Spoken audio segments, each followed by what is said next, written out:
Okay, so Lyft is just hyping up a bunch of lies at this point.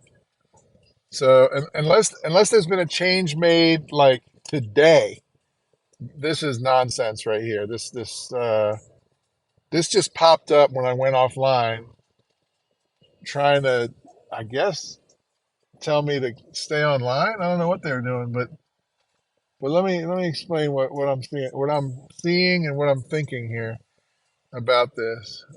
So they're telling a story that says that there's an improvement in in earnings, right? There's a new something's new, okay? But all they're highlighting here on this what I think is just nonsense content here is they're highlighting stuff that's been around for a bit. And I didn't watch this video yet, so maybe I'm missing out.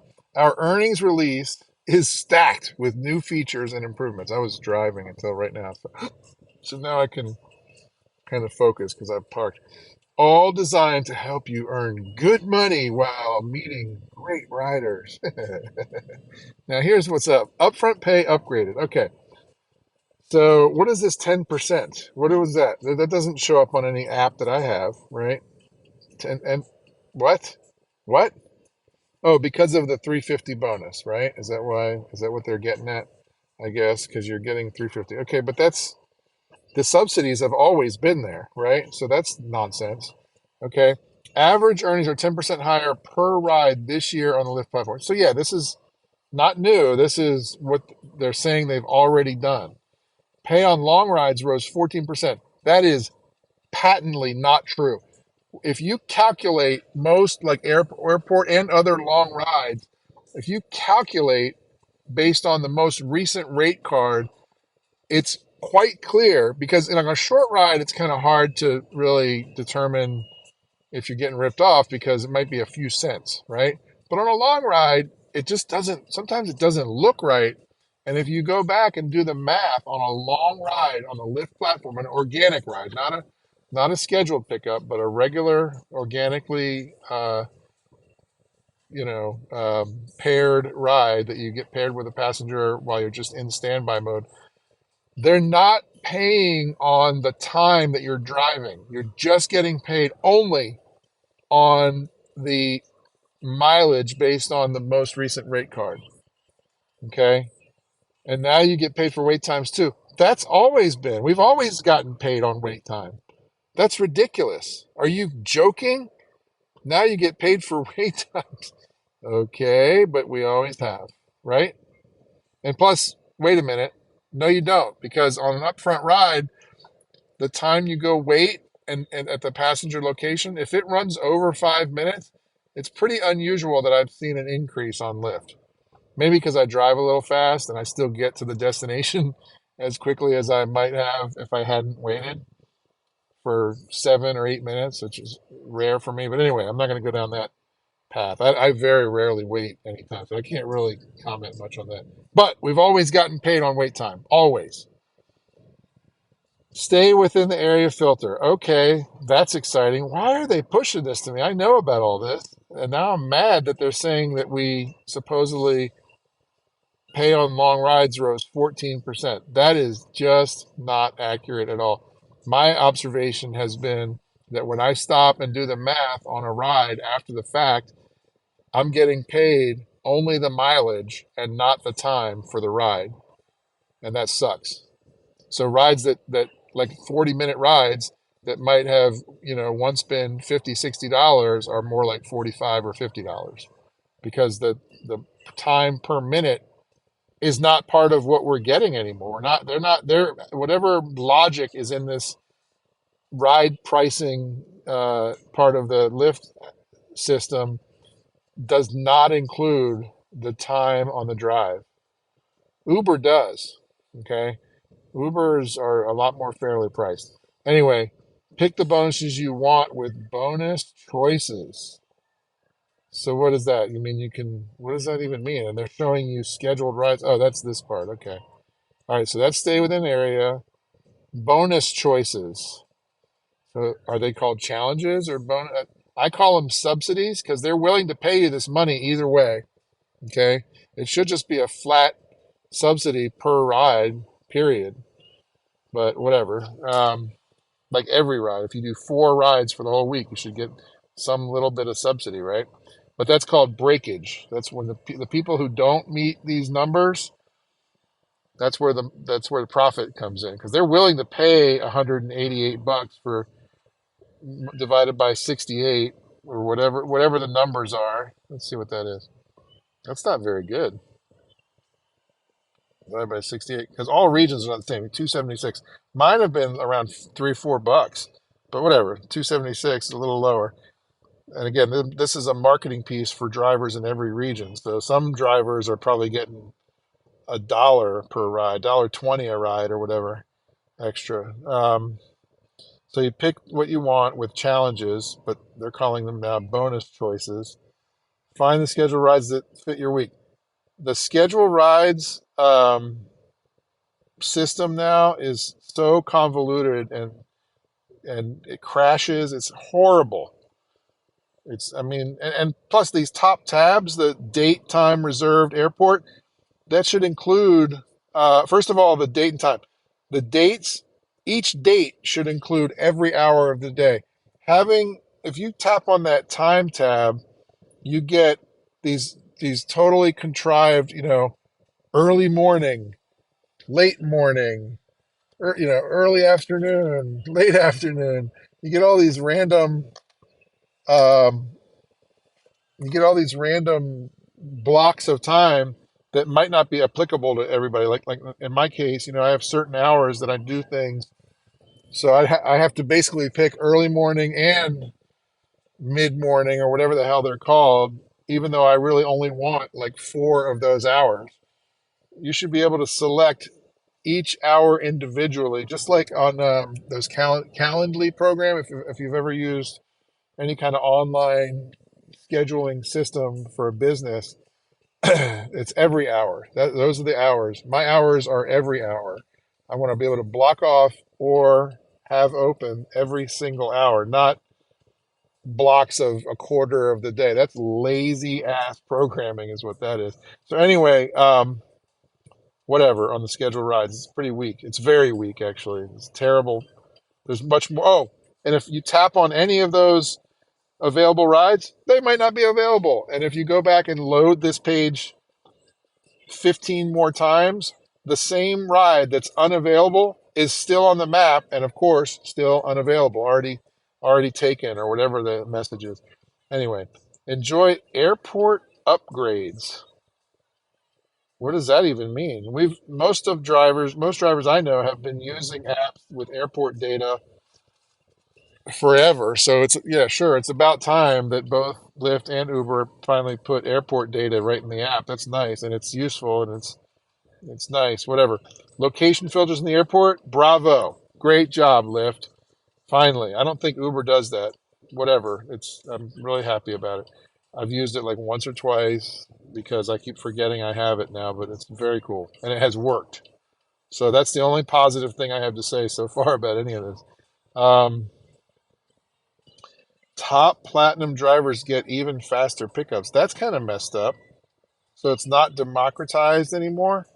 So does that mean because I've flipped back into gold now that I should go online, I guess, right? Can I open this in a browser? No, I can't. Shit. Um, that's another stupid fault of this thing. I'm in the Lyft app. I'd like to open this and read it later, but now I'm stuck. Turn insights into earnings. Okay, that's great. This doesn't look like my app right here, but that's great. That's wonderful. Okay. Access daily earnings details with a single swipe. Okay, good. Hear from our new CEO. Oh boy, that's what it's all about, right? Let's pump up the ego of the C-level people. David Risher talks about the future of Lyft in a new podcast. Wow. I'm okay. I'm impressed by that already. I haven't even heard it, but I'm a big advocate of podcasts. So that's two things that I'm very impressed with.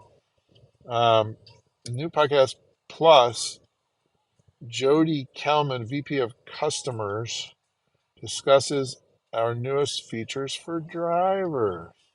So wait, is this like a podcast during a ride? Are we allowed to do podcasts during rides? Because I've wanted to do that since 2013, and I think it's not.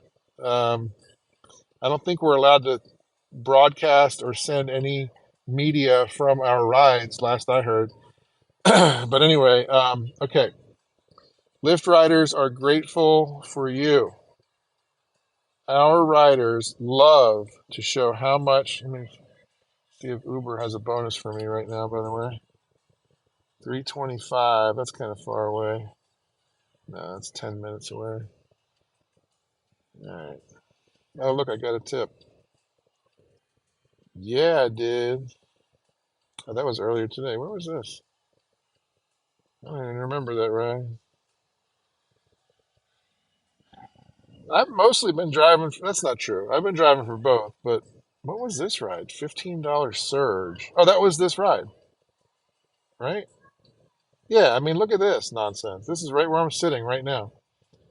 I made almost $30 in 15 minutes, and that is how drivers ought to be paid. On the Lyft platform, it doesn't happen almost ever. But anyway, back to this. Okay. Our riders love to show how much they appreciate you. That's one reason drivers like you rate them 4.95 on average. Well, the default is giving them 5 stars, so that's stupid. Drivers tell us about their favorite riders below. Okay, well, I'm not gonna. I've had some amazing conversations with passengers, I will admit. I just had one right now. This person I just dropped off. I guess that's why I got the $3 tip. $100 tip. Wow. I wonder if it was a guy. Anyway, I'm just saying. I'm not. I'm just saying. That's all I'm doing is saying. Um, yeah, I mean, the interaction with people is awesome. Probably the only thing I really love about this. Sometimes it really sucks though, because some of the people are not appropriate in any way. Good money, great people, win-win. Well, that's exciting, and I want to go to I want to be on this podcast. Don't want to be on the podcast, but I want to. How might I open this? Can I open anything in a browser on this stupid app now? Oh, it's only on Spotify. Are you kidding me? Well, you just lost me because believe it or not, Spotify sucks. All right, so I'm not gonna. I'll check the podcast some other time. Driver earnings release. Oh boy. So I can copy that. Okay, cool. Let me see if I can open that somewhere. Too bad I can't open it in a podcast app because it's Spotify. That's not a podcast. You know, do people know that? Do people know that? Can I listen? Yeah, you can listen. Look at that. Well, whatever. Can you though? It's going to stop the recording, I think. It's not doing a damn thing. Anyway, that'll be nice if I can listen. I'll be impressed by that, actually. And beyond that, I'm done. I'm going to try to make my extra $2 right now. Let's see. Are you serious? You're not going to give me the two? There's $2. Yay. That's one thing I'll give Lyft also. Uber makes you drive right to the exact spot where that flag is to get your stupid subsidy on these rides. And Lyft allows you to remain, or just to enter the shaded area. That's pretty cool. That's I like that about Lyft. There's not much else right now.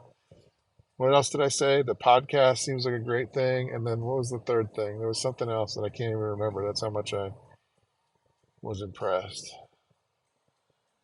Um, oh, you know what? I don't want regular rides, actually. I just want premium. Oh, here's one that Lyft should do also. by the way, if anybody cares at Lyft. I should be able to turn off even XL if I want, but turn off and turn on any ride type at any time. During a ride, I can access this menu, and that's kind of cool. Lyft, why can't you provide that for us? Seriously. And really, I'd like to be able to turn off XL. Top tipper, boom. I always take, that's another cool thing about Uber for Lyft people that care anywhere that they might be watching. I don't think you guys are watching though. I don't think you even care, but if you are, and if you do, top tipper rider has gotten a lot of Uber passengers rides in my car, which apparently are pretty good because look at my rating on Lyft. I, I mean, I'm not boasting, but it's really high and it stays that way. Um, 5.0 almost always for years. So anyway, I'm gonna go pick up Kevin here and maybe get a top tip for for a cheerful greeting and nice conversation if Kevin's up for talking at all. And he's got a short ride, and then I'll move on and do some Lyft action if and when that opportunity presents itself. But I mean, I leave it on, by the way, because I'll cancel any ride on either platform if a much more valuable ride comes up. And there's a lot of criteria that make a ride valuable for me. And it varies from time to time. Like, if it's after school, pick up the kid time, then rides going towards my daughter's school make all the difference in the world. And I don't use destination mode because I know for a fact that the system, well, I shouldn't say for a fact because I'm not a programmer and I haven't reverse engineered the Lyft system. But from what I've observed, it would seem that the Lyft system, uh, if a driver's in destination mode, it's a lot less likely that a driver is going to get even a ride going toward their destination because I'll turn off destination mode and then I'll get a nice short ride going towards my destination after I've been in destination mode for quite a long time. Now, I know that can be circumstantial and that it just happens to be that passenger just ordered the ride right when I happen to turn off destination mode. But I've talked to a bunch of them who, in that exact scenario, who have told me that they've been waiting a long time and could not, they had a couple drivers cancel, whatever, or they just didn't, get matched up with any driver. It was, a long wait. And then all of a sudden I popped up. Well, minutes ago, I turned off destination mode. Go figure. So, I don't think Lyft is doing a good job at making the drivers who are in destination mode available um, as viable drivers to passengers who could use them. Does that make sense? I'm pretty sure that is a fact. I'm pretty sure. When I said it's a fact, that's a little bit of a stretch because how would I know? You know what I mean? And again, there's a lot of variables. Like maybe the person just ordered right then, whatever. But I've had a fair number of conversations with people in that scenario where I just turned off destination mode. They get in my car after I've just turned off destination mode, accepted their ride going towards my destination, and I've asked them, "Hey, did it take long for Lyft to match you up with me as your driver?" And I get a similar story very often. Sometimes they just requested it, so that makes sense, right? That's why, that's not a fault in the Lyft system. That's just circumstances. Come on, man, you don't want me to beep again. Move your stupid car. Good Lord. There's always the person at the the left turn signal in front, the very first person who seems to not be in a hurry, right? It's the guy four cars back is judged for beeping his horn. It's like, well, why are you so anxious, dude? What's up? Why do you got to beep your horn like that? But come on. All right. So anyway, all right. Let's see. There's dog walkers. Keep your dog safe, sir. Don't put your dog in harm's way. All right. So I got a cross shady group. Oh, this is the hotel. So I hope these end up being round trips so damn often. Hopefully it's not. About 50-50, but very often a person at a hotel wants to, whatever, go to 7-Eleven and come back. It's like, no, bro. I mean, top tipper or not, I don't have time to wait for that nonsense on a minimum ride. No thanks. So let's see what I get here. I hope that's not what Kevin wants because I am not down. Let's see what did Sketty give me? A regular, a Lux at 5 p.m. Saturday. Not bad. Not bad. Bailey's Crossroads. I'd take that ride. So, I'll be out of town. I'm going to the beach. Oh well, never mind. I won't be here. Shit. I should delete that. I should turn off. See, Sketty's got it kind of halfway right. Sort of. Actually, no, they don't. That's not true. They just have a full band of a clock. I'm going to leave it on all work days because I might get some for next weekend. All right, I'm going to shut